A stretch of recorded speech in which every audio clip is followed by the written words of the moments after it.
The price was then chopped in half. And on the way back, Dad looked at Shimon and he said, well, now that I've gotten you half price, who's going to pay for it? And Shimon just looked at him and he said, Sam, you are. Now, he was a young man at the time. What chutzpah. But guess what? Dad called my mother. There was a fundraising evening that night at their house. The $1 million for the guns was raised. That's a story Shimon loves to tell. But I'd like to start with my own relationship with this very great man who I admired so very, very much. I had gone in 1958, I believe, to Israel my first time with my two very dear friends, Sandra and Leo Kolber. And we met with this young man who at that time was the Director General of the Ministry of Defense. And we were schmoozing and having a very nice time. The secretary walked in and said, Mr. Perez, the Japanese ambassador is waiting for you. Now, she said this in Hebrew. Shimon didn't know that Leo's wife, Sandra, was fluent in Hebrew. And apparently he said, well, tell him to wait, I'm having a good time. So that meant that we were okay, we were on side. My second recollection is Shabbat dinners at the Perez apartment, cooked, of course, by Sonia. After dinner, Shimon would start discussing the region, not just Israel and the Palestinians and small things, but he started talking the region and beyond the region. And I said to myself, here's a man who is looking at a map of the world as he talks. And I could see the vision and the understanding and the being beyond the narrow interests of most of us. And it occurred to me then that this man must be a great visionary.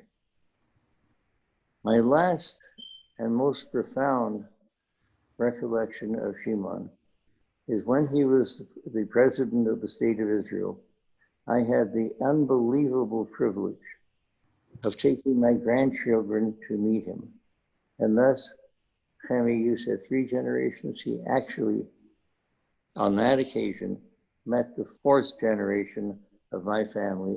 And I have to tell you, I was felling so much, it was incredible. I am delighted to join all of you in paying tribute to one of the great men and certainly a great Jew of the 20th century. God bless him. Thank you so much, Charles. Always your stories bring a smile, and I miss him more. Thank you so much for your friendship and for your kind words. Next will be Aaron Frankel. Aaron was a close friend and a dear friend of my father and a good friend of ours for many, many years. Aaron presides as head of the President's Conference led by my father in Jerusalem. Aaron is now also the head of the Global Perez Friends Circle. Aaron, please.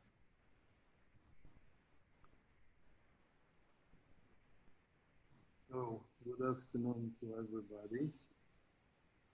I will not talk about the big politics and the tremendous statement, which of course Shimon Peres was, with his great vision and accomplishment.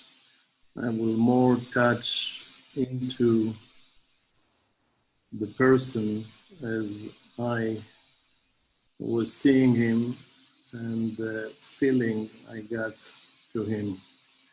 Of course, you, the family, Chemi, Tziki, Yoni, and children, grandchildren, are his family. But for me, I felt that he was also a father figure. And many people, I believe, which was around him, surrounding him, friends, colleagues, workers, felt that way. All of us felt like we were his sons or his daughters. His personal way of taking care about us, the way he spoke, the respect, the low voice, the feeling when you sit with him that he's fully yours, he's completely yours. And to hear him, to consult with him, to listen to him was an unforgettable experience that I all the time missing. It's not a day that I don't think about him, what he will think, say, or do in certain circumstances. So he was a real, in this sense, a real friend. He cared about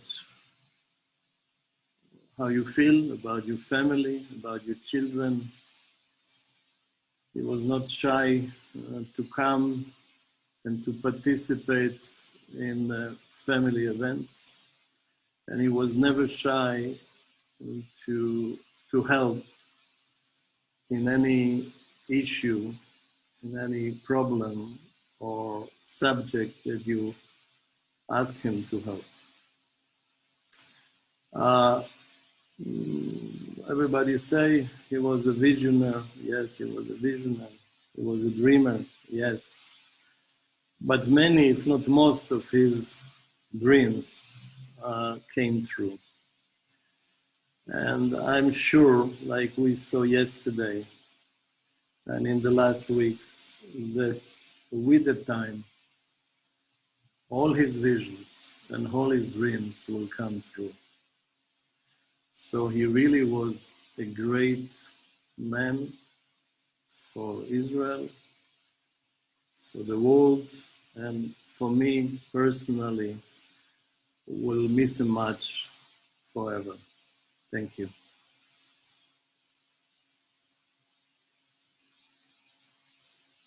Really beautiful.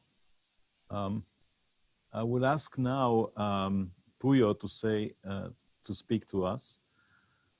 My father and Puyo's father were very close friends. I'm grateful to see how this friendship has continued between Puyo himself and our family, truly enabling us to work together to help important initiatives in Israel. So Puyo, looking forward to hear from you.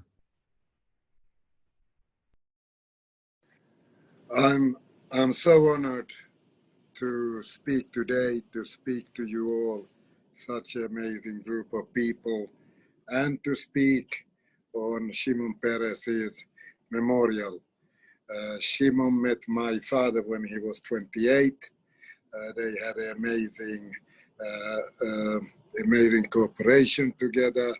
I must have met Shimon when I was 5 or 7 or so. But what I remember about him, he was always there for me.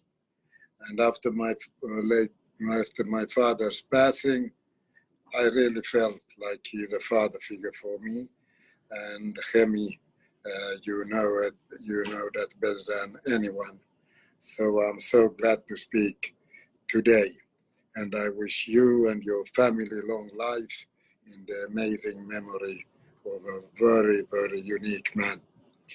If David Ben-Gurion was Israel's founding father, then surely Shimon Peres was Israel's founding son. A brilliant mind, a sharp wit, and a keen eye for history and irony, Shimon Peres was universally respected in the world stage and loved in Israel. Like so many great thinkers, he lived his life 20 years at least 20 years ahead. He always saw the light at the end of the tunnel, but as he always said, he looked for the tunnel, or he always looked for the tunnels. Shimon Peres was a committed mensch, and that's even whatever he achieved, that's how history will mainly remember him. What a person, his personality. A tough competitor, he respected his opponents who always revered him. Everyone he met, he gave undivided attention. I have never met anyone with a greater love for Israel and more yearning for peace. Even into his late age, you could immediately hear the youthful enthusiasm in his voice whenever he got the chance to talk about his dream of a lasting peace in the Middle East, and talk and talk and dream. He talked about peace and how I miss those conversations. I remember when he called me a decade ago or so and asked me for a favor. As always, I said, of course. I'm always willing to help. He said, I will call you in 2 weeks. Sure enough, he called exactly in 2 weeks and said cryptically, no one knows it, not even the ambassador in London. I need to use your house in London. I was puzzled, of course, so I said, what is it about? In a hushed but excited tone, he told me he was coming with Mahmoud Abbas, the president of the Palestinian Authority, very, very, very secretly. Sounding a bit like an Israeli James Bond, he said, I will tell you at the time and someone will contact you. So I wished him the best of luck in his peace mission, still not believing that the summit would take place in our home.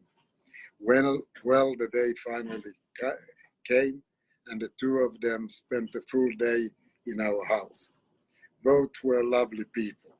When I was with them, I felt like I was with uncles, favorite uncles.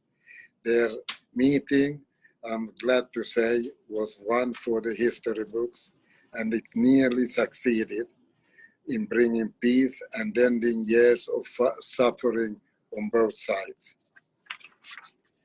Well, what happened at the White House yesterday, and was also an amazing achievement for humanity. But the foundation of that moment was ensconced by people like Shimon Peres, who worked tirelessly on the path toward mutual respect. I'm grateful every time I'm asked to be a witness to the fruits of his life work. As an international statesman, Israeli patriot, fighter for justice for all people, there was and will be no other like Shimon Peres. May we always continue to learn from his memory, feel from his heart, and touch the lives of others with civility, decency, and respect, what we learned from your father, Shimon. Thank you. Thank you so much, Puyo. And I want to use this opportunity also to thank you for supporting us in doing this memorial remotely. Thank you so much, as in many other occasions. The next speaker is Dr. David Agos. David is one of the most influential doctors in the US, and if I may say, in the world. One of David's books, A Short Guide to a Long Life, truly represents how David constantly gives expert advice for a better life and is a man of true wisdom. He was a good friend of my father and a close advisor. And I remember each time at the World Economic Forum, the special treatment of David. David, the floor is yours. Thank you, Chemi. I just smile when I think of your father. I do remember meeting him the first time at World Economic Forum. And what was so amazing, what is that wasn't just meeting him, it was meeting him and his team, including yourself. And so all of us in his room at the Seehoff Hotel, and every single person leaning forward, because what was truly amazing about him was also the people around him. He had a team of people who were so loyal and loving to him that enabled him to achieve everything he did in such a way, because they all had a unified vision. You know, last week I was speaking to Tony Blair, and we had a Zoom call, and afterwards we were talking one-on-one, and he had said to me about this memorial, and he said, you know, David, the most amazing advice that Shimon gave me, and it was amazing because the same advice that Shimon gave Tony Blair, he gave to me as I started my institute. He said to me, when you assume your position, you can either be in the guest book or the history book. And if you think about it, it's such a beautiful thing. And every time I have to make a decision and about taking risks and about being innovative and pushing things, I think of that simple phrase that Shimon said to me, and Tony says he thinks about that literally weekly as he has to make the same decisions. You know, I had a beautiful dinner, my wife and I, with Shimon in Lake Como. And we were sitting there and we sat down for dinner, and it's just special to be one-on-one with your father and all of our friends. And we sat there, and then all of a sudden the waiters came and they were putting flowers around us. I said, what's going on? Is it security? Why are we being surrounded by flowers? He goes, David, it's Friday night, and I wanted to have this special lobster they have here, and I don't want anybody to see. So it was, you know, he cared how people looked at him. He cared about every aspect. And some of them, I think, you know, frustrated me, and I know frustrated you, Chemi, and many of us. He wanted to live modestly. Even in the last years of his life, he wanted to live in a very small apartment and not something larger, because again, how the world would perceive him. He's a public servant, and he shouldn't have something glamorous or large or extravagant. And it really, I think, taught me, you know, about myself and the optics of things and how I should live, you know, modestly. But my goal is, you know, in service of others. And I learned so much and was so proud to have him as a mentor and a friend, and also all of you. I mean, his team was him, and all of you together made an impact, I think, on everyone on this call and on most of the global leaders. So Shimon, I love you and miss you, and the same to all of you on his team. Thank you so much, David. Thank you so much. I remember you told me once he's a centennial. When he passed away, I was shocked. I was shocked. But you were a wonderful, wonderful, wonderful friend. And thank you also for everything that you do for the center and for many, many years of support and friendship. I really appreciate it. The next speaker is Rafael Kravek. Rafael was one of the founding fathers of the Paris Center for Peace and Innovation, and serves as the president of the American Friends Association of the Paris Center for many, many years. Rafael has known my father for many long years and has been his close confidant from the 1970s. Rafael, I'm so happy to see you. Thank you, Henry. It's a true honor to be speaking at today's event among all of you. It is another credit to President Peres' life that this group of distinguished individuals is here today to celebrate him. I wanted to start congratulating you. The center has strived and continues to make an everlasting impact on the region's landscape. As we all know, after President Peres passed, Hemi Peres has skillfully taken up his father's mantle. He and his team, including Efrado Banani, Ofra Eshet, Yona Bartal, and others, have expanded the role of the center into a technology hub showcasing and utilizing Israel's innovative achievements to promote peace and cooperation between Israel and its neighbors. Hemi, You honor your father every single day. I'm so happy that I helped to push you to accept the chairmanship. I'm here for my friends of 40 years, my friend who love music. One of the fundraisers my wife Rebecca and I put together for the center was a Noche Cubana, Cuban night in Miami, filled with Latin music. A couple of days after the event, President Perez called me from New York and sang to me the song Some Enchanting Evening from the Broadway play South Pacific, word by word in his beautiful voice. A few other vignettes from our friendship. We went together to Harvard, Columbia, and other American universities in order to promote nanotechnology. He was always ahead of the time.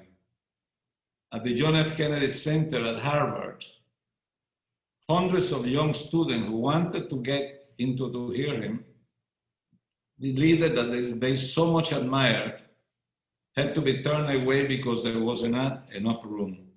What a day. In other occasions, we danced together with his team at the Yama restaurant in Herzliya. That was a memorable evening.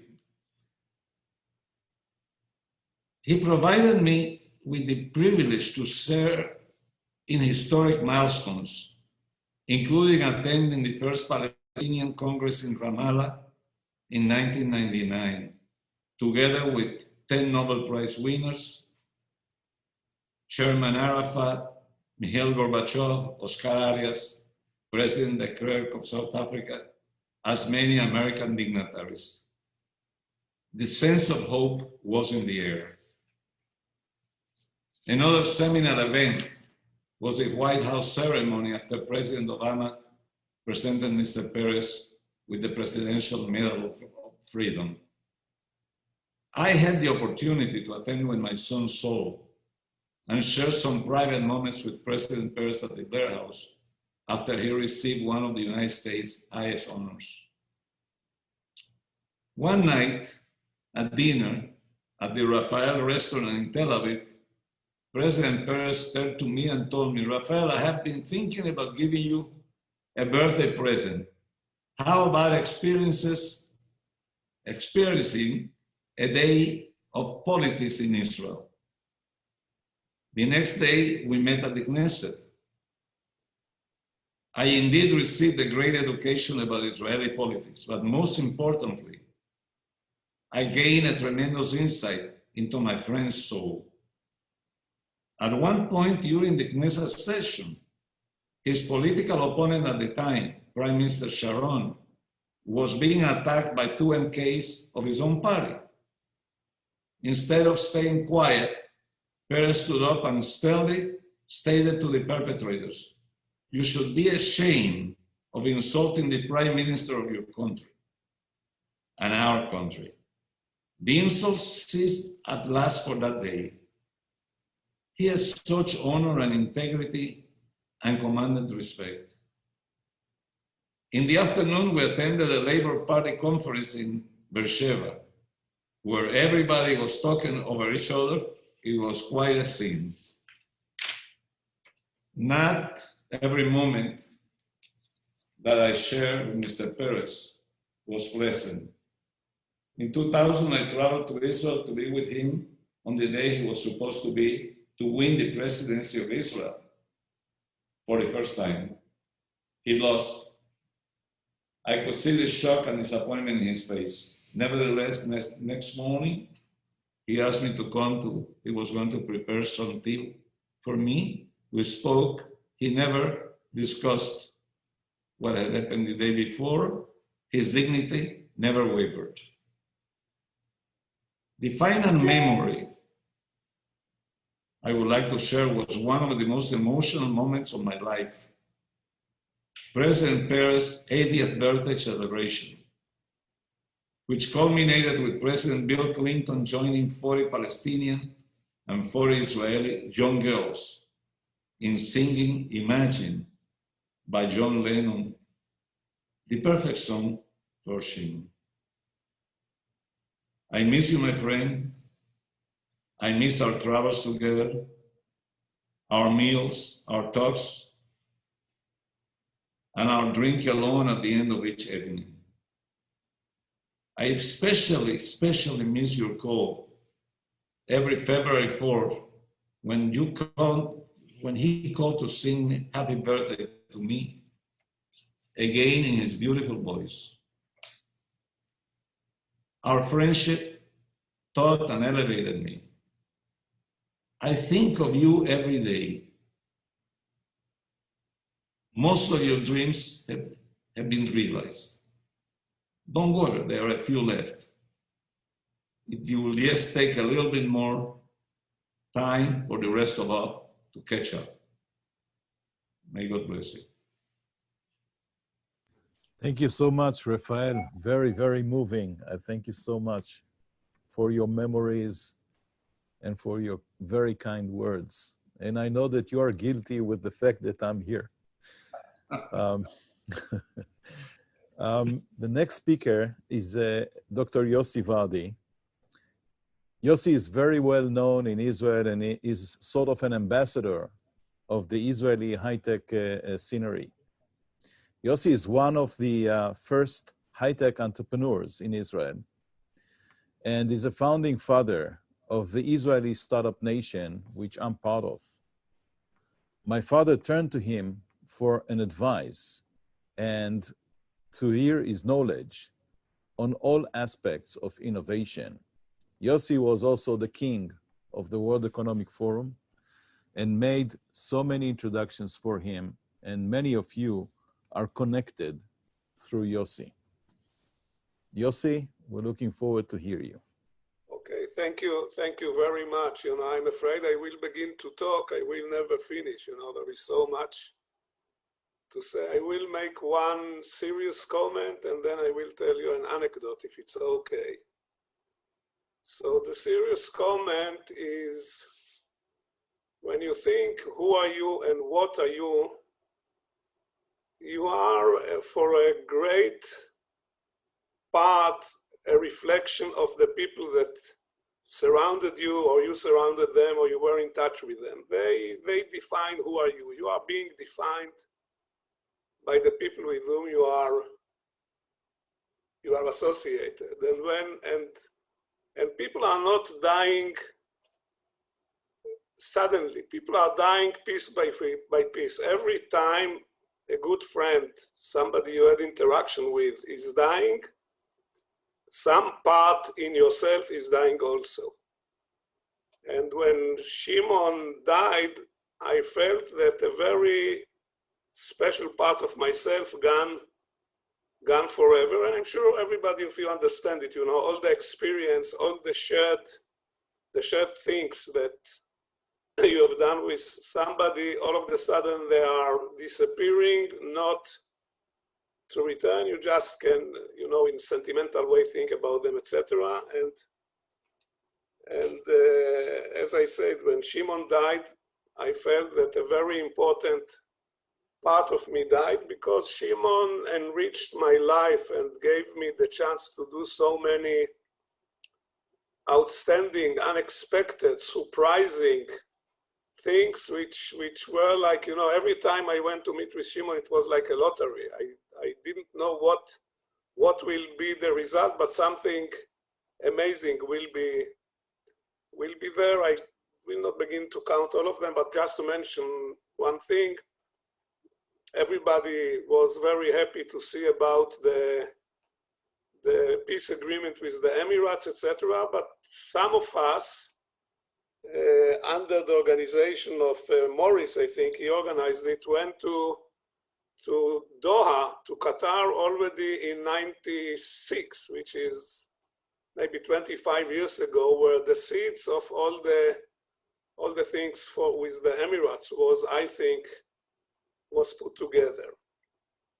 So this was on the serious part of the thing. Now about the more light side of the thing. Shimon was a big dreamer, but he was not also a big dreamer. First of all, he painted the dream, and then he said, okay, now I'm going to to execute it. He was not in the box, he was not out the box. First of all, he built the box and then he kicked it away, you know, and stayed out of it, and he executed the dreams. But the thing which enabled him to dream was he had an unbelievable level of curiosity. He was interested in everything. He was interested in any human being.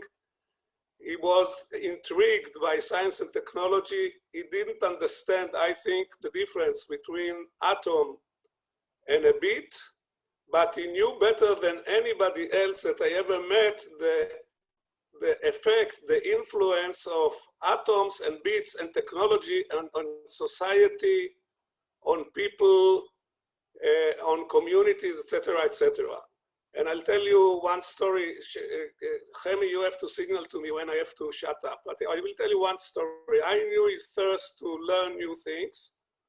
And one time, the CTO of Amazon came to Israel. And it was just when they created this amazing Amazon Web Services where you don't have to buy computer to servers to run big things, but you can go to Amazon and buy the service. So I called Efrat, and I asked her, can you check if Shimon will be interested to meet the CTO of Amazon? And of course, after 10 minutes, I got an answer, bring him over. So we made a date, and then in the morning, I got a call from one of the aides of Shimon. He asked me what he's doing. I said he's doing the cloud for Amazon. He asked me, can you explain? I told him what is the thing. Again, it was when nobody knew what is the cloud. Okay, then after 2 days, I come with Mr. Vogel to Shimon Peres. And Shimon look at the guy and tell him, aha, you are from Amazon. So the guy, Mr. Vogel say, yes. He said, Shimon tell him, you are from the cloud. He said, yes. So he tell him, what you are doing is very, very important because this will stop the Iranians from developing nuclear bomb. And the guy from Amazon is looking and he's staring at him and doesn't know what he wants from his life. And Shimon tell him, look, today the young people in Iran and in many other countries don't find their place. They feel deprived, they feel outsiders, they feel not belonging, and they come terrorists in some countries and this franchise in many other countries. But the fact that you enable them to use computing power, strong computing power, without the need to make huge investment will enable every kid to connect to the internet, and instead of developing bombs, they will developing video games. So, you know, Vogel and I looked at Shimon kind of a little bit surprised, but I want to tell you the following. At that time when we visited them, there was no application on the phone. Shimon, in his senses, understood that lowering the barrier for people who don't have money to get access to the computing power will change the whole scene. And 3 or 4 years after this meeting, there were over 1 million applications on the phones. When Amazon created it, they created it for big companies. And what really happened is that exactly what Shimon forecasted with his very strong intuition and very deep understanding, not how technology work, but how technology affect the life of people. This is a beautiful story. I remember I asked him once if he understands what big data and big data analytics is. And he thought for a second and then he said, we consume information. It's like a big soup, but we try to consume it with a fork. And with this kind of new technologies of big data, it's like drinking it with a spoon. So he had very good intuition about technology. Thank you, I would Yossi. like to add one thing, please allow me. Maurice mentioned the effect of Shimon in Davos. The amazing thing was that when Shimon had his Saturday breakfast meeting with the top technological leaders of the world, people like John Chambers who spoke, or Bill Joy, or Joe Schoendorf, they would stand there near the walls and write what he says about his thinking of the effect of technology of the world, and then they went to their own events and quoted him. So this was quite amazing. Amazing. Thank you, Yossi. The next speaker is Susan Wickers. Susan is a former national and international chairman of Israel Bonds. She's a close friend of the family and spends many Shabbat dinners with us, of which we clearly enjoyed. So Susan, the floor is yours.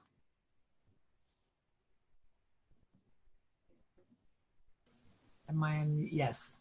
Thank you, Hemi. I have to say what an honor and a privilege it is to listen to everybody, because it gives you the feeling that you're reliving a time sitting with Shimon. Aside from being a dear friend of mine and my late husband, Saul, of blessed memory, I had the pleasure of meeting Shimon for the very first time when I was on an Israel Bond New Leadership mission in my late 20s. I cannot begin to tell you the impact of every single word he spoke.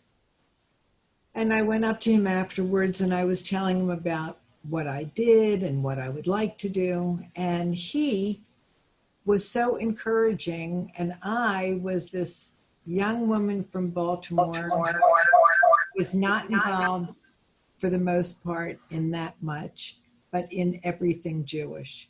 And he said, as long as you're involved in everything Jewish, it'll work. We became close friends, and he was also friends with my husband before I met my husband. So together, we actually shared a friendship for the rest of Shimon's life. And he brought us into the family, Hemi and Ziki and Yoni and Mika and all of the grandchildren. And he taught me a lot. He taught me to stay focused. And one of the things that he told me all the time was you have to continue learning. But most of all, you have to continue reading. I remember being with him one time for a bond event and I was exhausted and I said, well, I'm turning in. And he said, well, you're going to read, aren't you? And I thought, oh, so guilty. Of course I'll read something. When I was honored to become the first woman to lead the Israel Bond Organization nationally, he flew to Palm Beach to speak at the inaugural dinner. And Charles Bronfman mentioned the White Sox, but I have to say, Shimon was quite a looker, and Shimon was quite a dresser. We used to say he was Mr. GQ. Well, I went up to the suite to escort him down to the dinner, and he had a bit of a sore throat. And he turned around to me and he said to me, do you have a handbag? I said, sure, a little tiny thing. He said, do you think you could put these lozenges in your bag? I said, sure. And then I put them in the bag and I turned around and I said to him, Shimon, how come you gave me the lozenges? He said, well, you know, if I put them in the pocket of my suit, it could show a bulge. Well, Mr. GQ was right there, understood totally. But I have to say that for everything everybody talked about, he was a giant, he was a visionary, but he had the most delicious sense of humor. And he had a sense of humor about everything, including himself. He just had a way of making you believe that believing in the greater good was something that was contagious. He really wanted you to become part of it. And I have to say, his optimism came through all the time. There isn't a time that I can think of my life with Israel that I don't think of Shimon. He was special, and he will remain in my heart forever. May his memory continue to be for a blessing. Thank you, Henry. Thank you so much, Susan. I'm sure that you know that he was reading everything. And I'm sure that he read every edition of GQ because he was always not up to date, but up tomorrow. He was ahead of the fashion. For sure. Thank you so much. Thank you, Susan. The next one is Jacques Attali. I always remember my father used to say, Jacques is a genius. Jacques wrote so many books, and he said every year he's issuing a bestseller. I saw myself the shelves of Jacques books, and it's quite inspiring to see someone who produced so many books and plays and creation that really is outstanding. Jacques Attali was a special advisor to President François Mitterrand. My father was always grateful and privileged to receive his advice and support. My father and Jacques shared a mutual love for books and also wrote one book. If I'm not mistaken, it's Avec nous, après nous. And Jacques, I'm an avid reader of your newsletter every week. Keep sending it. It's refreshing and full of wisdom. Please.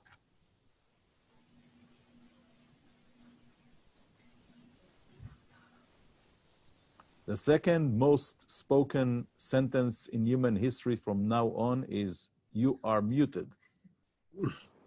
I'm not anymore. It's always difficult to speak of such an amazing friend, mainly because when you speak of a friend, very often you only speak about yourself. And it's difficult not to speak about ourselves when you speak about a friend. I met Shimon in the 70s, and we never find any year or even months since the beginning of the 70s without having contact. Therefore, I could have so many comments. As you said, we wrote a book together with us, after us. We exchanged so many things. He gave a dinner for the bar mitzvah of my son when he was president. We did so many secret negotiations together on many fields, and I can elaborate on that. And it's certainly one of the proudness of my life to have been considered by him as a friend and seen him when he was coming to Paris and when I was in Israel to have a private conversation with him. I will only share one example of our discussions, which is not as well known as many others. When he was appointed Minister of Finance at the end of 1988, he was not really fond of his job for many reasons. And he asked me to come to try to see what to do. It was not fun because finance was not really his cup of tea, and because the global economic situation of the country was very bad.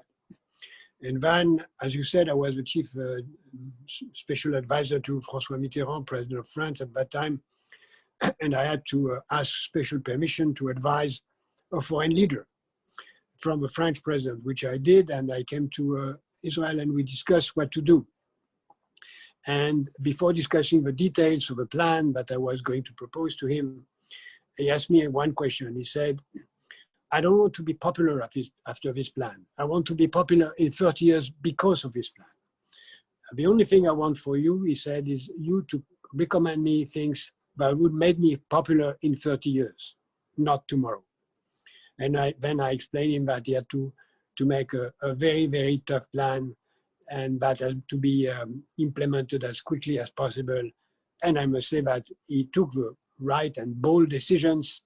And as history says, this plan was a success for the survival of the Israeli economy. That's an example of Shimon being able to always think long term. think long-term in his decisions, think long-term in his vision, always curious of the future. I mean, curiosity is the most important quality of Shimon. Everywhere he was curious, and what was an example of his optimism is that his curiosity never led him to think that the situation will be bad. But was always a way of being reconciliated with the future, to see that Shimon's curiosity about the future was always leading to an optimistic view of the future.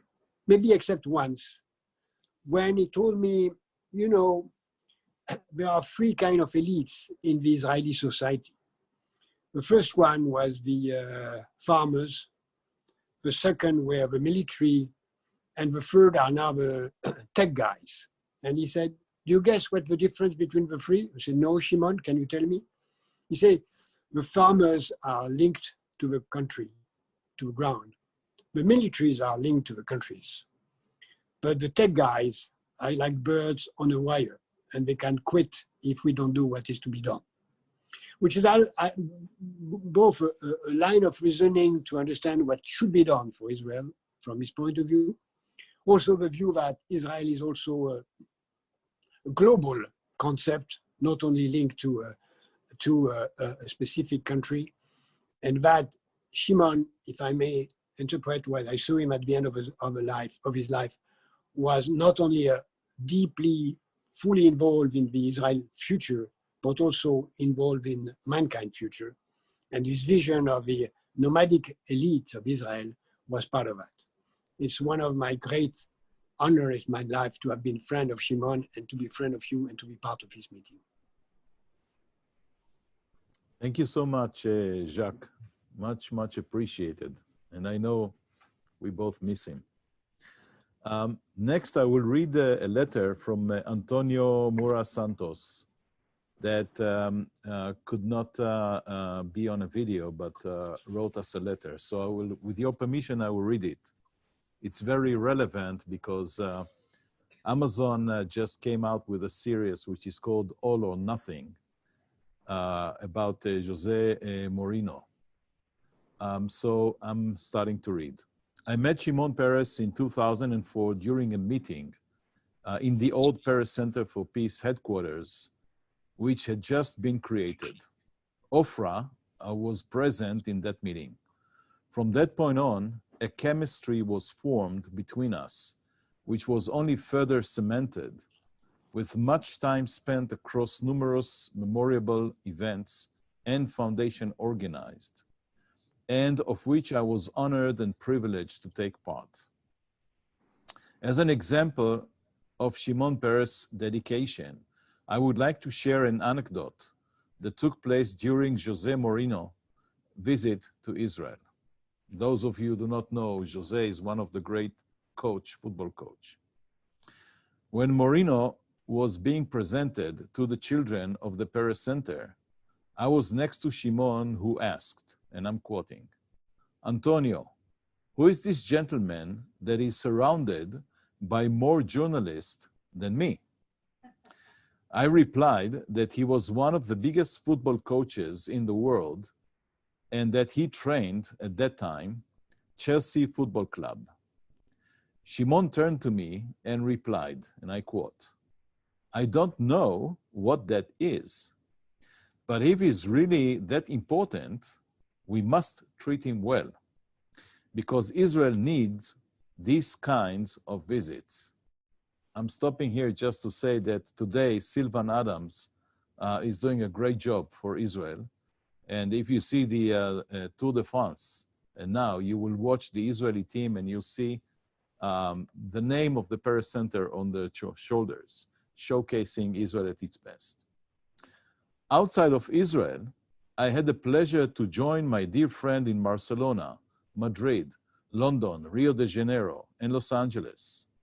And in all those events, Shimon's passionate pursuit and dedication to the goal of transmitting a positive image of Israel to a world whose outlook has been tainted by an oftentimes adversarial media was clear.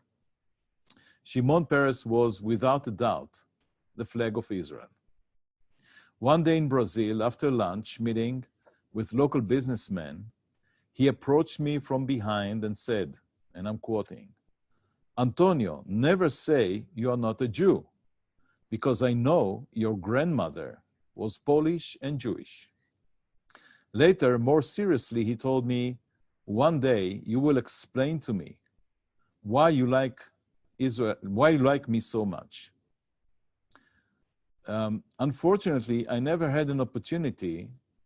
Sorry, he said, "One day you will explain to me why you like us so much." Unfortunately, I never had the opportunity to appropriately express that. Above all, I liked and held boundless admiration for him. I would like to close by sending very special regards to Chemi and to express a note of sincere admiration for the work the team is doing to develop the foundation and how much he has honored his father's name through it. Thank you so much, Antonio. I wish you could be here with us. Nevertheless, your words are well heard. The next speaker is Joe Schoen. Joe is not actually here, so I'm going to the next one. The next speaker is Gary Cohen. Gary is the Executive Vice President of Global Health and the President of the BD Foundation. He has been a good friend of the center for many years. My father always enjoyed meeting with Gary in Davos at the World Economic Forum annual meeting. Gary, the floor is yours. Thank you so much, Kemi, and thank you, Ultra, as well, for this invitation to speak. It's a great honor, and it's an honor to be among the other people and the other speakers here. I truly appreciate it. So I first met Shimon Peres when he reached out to me for a private meeting at the World Economic Forum in Davos in 2005. It was the first year I attended. I did not expect that he was vice prime minister at the time, that he would reach out to me. And we met in a private meeting with great warmth, with great enthusiasm. I insisted that a photo be taken. And then he followed up just a few days later with a letter. And I framed that letter and I put that picture in it. I'm just going to show it to you. This has been hanging in my office ever since. If you can see the picture, we both just had these big smiles on our face because we enjoyed meeting with each other so much. And I was overwhelmed by his warmth, by his enthusiasm. We talked about humanitarian topics. We talked about business topics. And in the letter, he invited me to meet with him again. So on my next trip to Israel, I requested a meeting. We met in his office, and I brought my father with me. I thought it would be a great honor for my father, who greatly respected President, at the time, Vice Premier Peres. And they were almost the same age. They were both in their 80s. Shimon Peres was a few months older. And I mentioned that to him during the meeting, and he asked me, "How old is your father?" specifically, which month. And when I told him, he turned to my father, and in that deep voice, he said, "You'll have to respect your elders." So he told my father he had to respect him because he was a few months older. It was a reflection of his great sense of humor, as a number of you spoke about. Ofra and Yona, you were both in that meeting with us. Perhaps you remember it. And then each year, this is like a reunion of the Shabbat dinner in Davos, I think, this memorial. And I and everyone else who was there greatly benefited from his wisdom each year. He had so many unforgettable quotes. In fact, today I went on Google and I just typed in under Google Images, Shimon Peres quotes, and they just come up posters one after the other. It's worth spending time just with that to remember him. And I remember him saying, and it came up in one of the videos in this memorial, if you focus on the achievements in your past, you're old. If you focus on what you seek to accomplish in the future, you're young. And he was then and forever a young person. And that small piece of wisdom, one of so many that he shared with us, taught me to always focus on what I can accomplish going forward and not to dwell on prior achievements. I met with him a few years later, again in his office when he was president of Israel. I was with two CEOs, CEO of Procter & Gamble and one other. Again, I was struck by his personal warmth and his graciousness. And in particular, after the meeting concluded, we were actually walking out of his office, and I brought up another topic. I started an organization to protect children from violence, and I wanted to have that discussion with him about the impact of violence on children, on their brain development. And he immediately stopped us and pointed back to his office and invited us all to sit back down with him to discuss the additional topic. I don't know how many heads of state would have done that. And it was a small touch of kindness that reflected the graciousness he showed to all of us in his everyday life. So he was a leader and a humanitarian on the global stage, and also certainly founding father, founding son of the state of Israel, but truly a gracious person on an individual basis as well. And I just want to say in closing that it's an honor for me to continue that relationship through the Paris Center for Peace, through connecting with Yuchemi and Ofra and the other wonderful people who were lifelong staff members to President Perez, and now continuing that legacy. I think it's an opportunity we all have to keep connected with Shimon, and we all miss him greatly. Thank you. Thank you so much, Gary, for your wonderful note. Really much appreciated. The next speaker is Valerio Di Moli. Valerio is a managing partner and CEO of the European House Ambrosetti. My father traveled many times to the conference hosted by the European House for many years, if I'm not mistaken, 24 editions. This conference was one of his favorites. This conference takes place the first weekend of September every year. And it was actually my father's last visit abroad. Today, the conference every year is holding the Paris Heritage Initiative, which Valerio is honoring us so much with his legacy, choosing every year 3 entrepreneurs who are using technology and innovation in order to better our lives. Valerio, this is a great honor to have you tonight, and I'm looking forward to hear your voice. I just want to share one anecdote, that in that very last trip, we had a break sometimes at lunch, and we went on a boat, the whole team and myself, and into Lago Como. And there was a very special moment, and everyone sat next to him as the boat was sailing and took a picture with him. And this picture, I think, for every person who was there, including Rafi Valden, who was with us, is so memorable. And it's probably the last picture that each one of us took individually with him. And we will always cherish it on beautiful Lago de Como. So Valerio, the floor is yours. Thank you very much, Hemi. You said it's an honor for you. On the contrary, it's a great honor for me to pay a memory to a fantastic man, a fantastic leader, a person from whom I learned so much. And not only me, a number of others. A number of other guests here in this digital room has expressed incredible positive words about him: curiosity, generosity, long-term perspective, leadership, wisdom. Those are all characteristics related to Shimon. I met with him firstly in 1995, and you rightly said he participated to 24 editions to our gathering on Lake Como in Chernobyl at the Villa d'Este, with his staff, with Yona, Ofra, Avigil, yourself a number of times, and few others. And every single edition, he was even more enthusiastic. And he wanted to know more and meet more people with an incredibly huge curiosity. He worked relentlessly to make the world a better place, as Secretary Clinton said in the very beautiful video you showed to us at the very beginning. And he was definitely an optimist. And I still remember among his many phrases when he reminded me, Valerio, you know why I prefer to be an optimist? Because I've never seen a pessimist reaching his goals, and even if they do that, think how sad they may become. As you rightly said, he participated 24 editions, and also he insisted many times, and Yon and Ofra certainly recall that, for me and my wife to pay a visit to him and the presidential house. He was president of Israel at that time.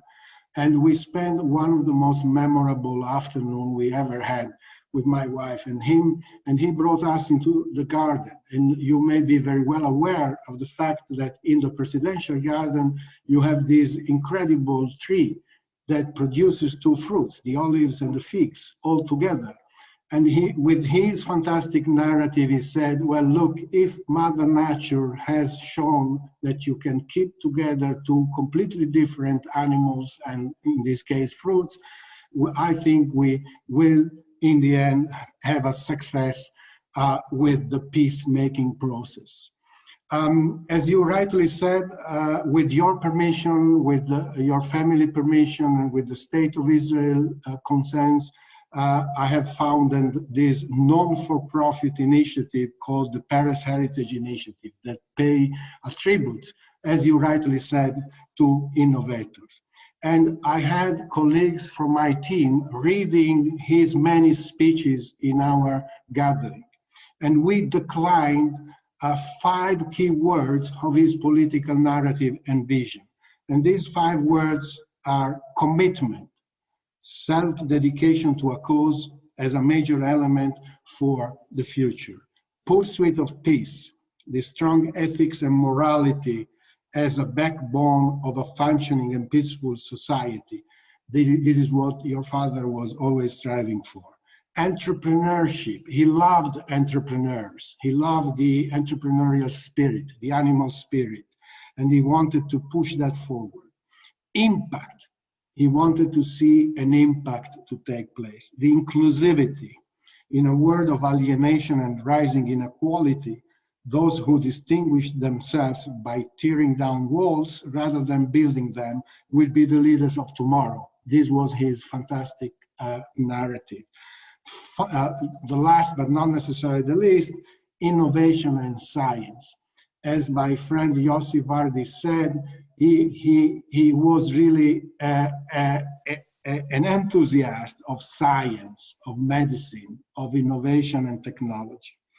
And as you said, he's probably one of his last public speech was during our Chernobyl forum on September the 2nd, 2016, and 26 days before his passing away, September 28th, that same year. And I still remember, I re-listened to that speech, and he said something that is particularly true in this historic time. He who has health has hope, and he who has hope has everything. I will always love your father, and you do not have an idea of how much we missed him and his contribution, not only to our gathering, but also to me as a person. Thank you very much. Thank you, Valerio. I can assure you that I sense it, I feel it, and I know it. Every time we speak and every time we participate in the Paris Heritage Initiative, I thank you so much for giving him 24 times the opportunity to do what he likes most, which is to talk, to converse, to bring up ideas, and to meet wonderful people. And speaking of that, one of the participants, the frequent participants of the Ambrosetti house is Mario Moretti Pologhetto, who is the owner and CEO of Geox. And a few words from Mario, who could not join us today. And I'm quoting what he wrote. Shimon has always been a close friend to me, and he encouraged me to innovate and allowed me to be invited in the most important universities of the world, like MIT and Oxford, to share with the young generation the value of the intellectual property. I will always be thankful to Shimon for that, and I thank Chemi for this memorial event. Mario is like a brother to me because he saw my father as his own father. So in many ways, we are connected as a family. Thank you so much for Valerio for the work that you do, and thank you, Mario, for your kind words. And we'll turn to the last speaker, Jonathan Greenblatt. Sorry, Jonathan is heading the ADL. My father considered the ADL as one of the most important and key organizations in the Jewish world. I remember meeting with you, Jonathan, in New York. I was so pleased and so amazed to see a young leader that is entrepreneur, that understands technology, and bringing a new spirit into the ADL organization. And I know that you have transformed it into something which is very, very special and unique. Thank you for joining, Jonathan. That is incredibly kind, Hemi. And I would say it's humbling to be on the Zoom today with so many extraordinary leaders. We have the opportunity to share thoughts. So really, Hemi, I want to thank you for this gift. And the fact that I'm going last just means, I don't know about all of you, but I have been so nourished and enriched by hearing so many of these stories, so many of these anecdotes about President Perez, about your father. So I'm speaking today not as someone who knew him with the intimacy of so many of the speakers, but as a representative of ADL, an organization whose leaders over the decades were blessed to know and work with President Perez.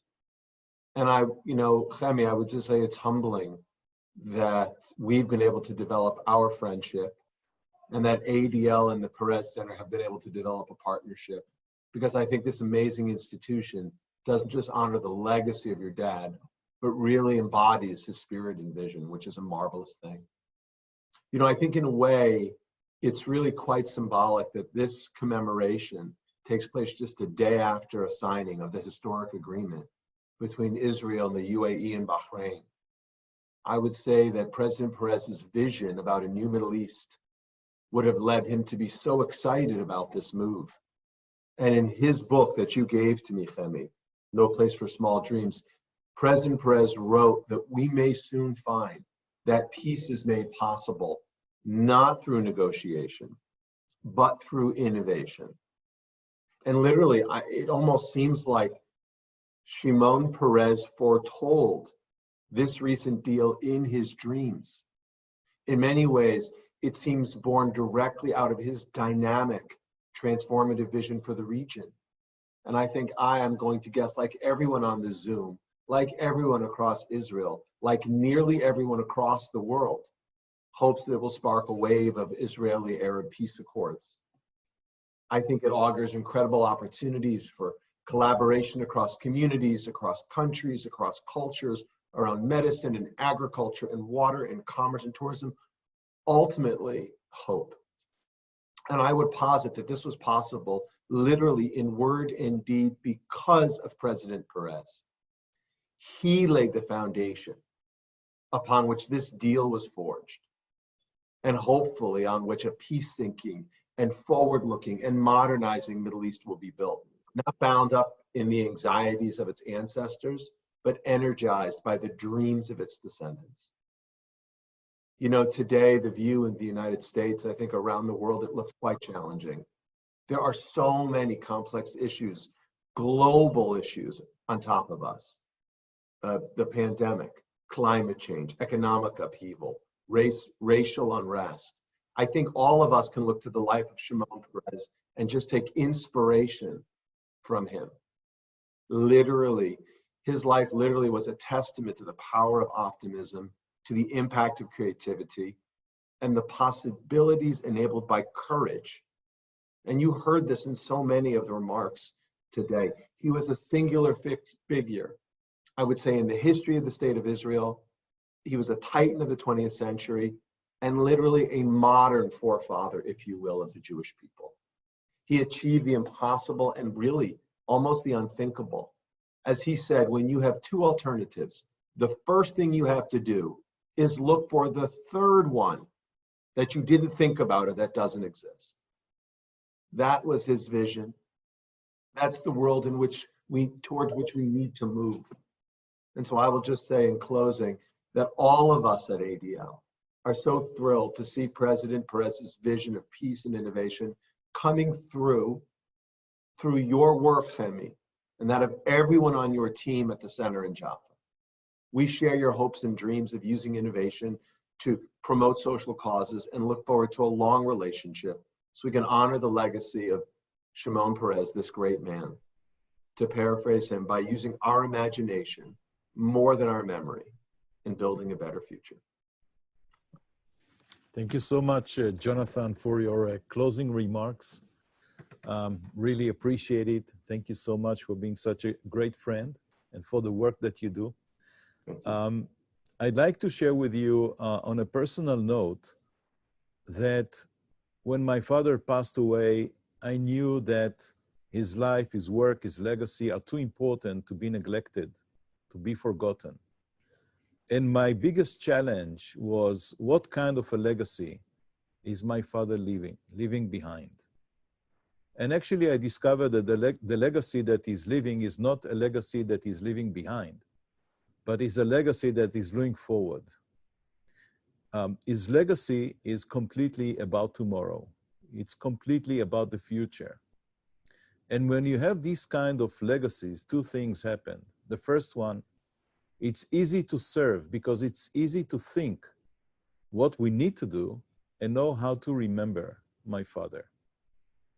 The second thing is that through you, he continues to live on. And through you, we learn more and more about his wisdom, about his view of the world, about his dream, and about his vision. I want to thank you for being part of my father's life. I want to thank you for being part of what we do here and every day. It is not an easy task to keep on moving forward. We embrace the idea that the Peres Center is trying to do good, is trying to change the reality. We work inside Israel in order to protect our little island, as my father said. And we continue to try and calm the ocean that is around us. The recent pandemic made us all islanders. Every country is isolated.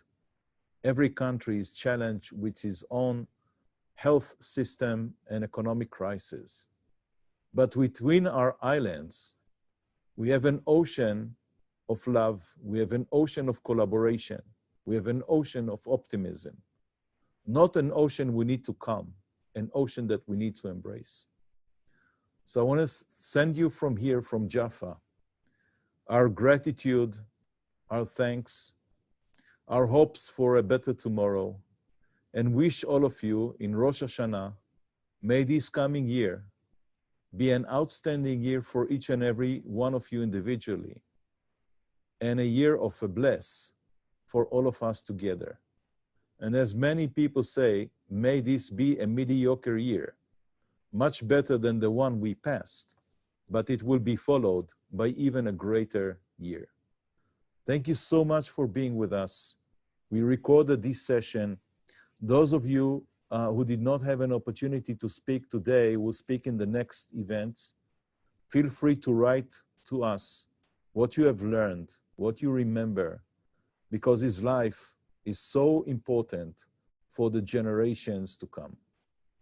I'm sending you a hug, a coronarial hug from a distance, and I wish you and your families to stay safe, be healthy, and please be in touch. And whenever the skies are open, come and visit us here at the Peres Center for Peace and Innovation. Final word is a thank to the team that is here. Efrat and Yona and Ofra and Shira and Yarden and Delad and all the other team members that are not in this room, who continue to live, to think, and to embrace the legacy of my father. Thank you, good night, and good afternoon to all of you.